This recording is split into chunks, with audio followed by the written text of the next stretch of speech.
السلام علیکم ورحمۃ اللہ وبرکاتہ۔ آج ہم سورہ الانعام کی آیت 157 اور 158 کی تفسیر جانیں گے، جن میں اللہ تعالیٰ نے انسانوں پر اپنی حجات مکمل کرنے کا بیان فرمایا ہے۔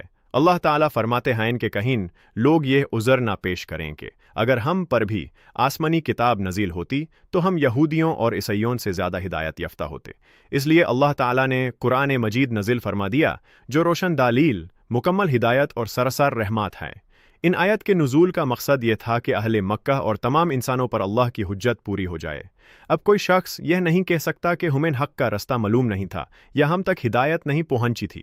اللہ تعالیٰ فرماتے ہیں کہ اس شخص سے بڑا ظالم کون ہو سکتا ہے جو اللہ کی آیتوں کو جھٹلائے اور ان سے منہ موڑ لے، یعنی حق واضح ہو جانے کے باوجود اسے قبول نہ کرنا بہت بڑا ظلم ہے۔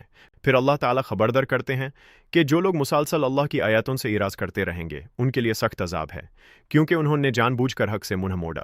مفسرین کے مطابق ان آیت میں مشرکین مکہ کے اس بہانے کا رد کیا گیا ہے کہ ان کے پاس کوئی آسمانی کتاب نہیں آئی تھی۔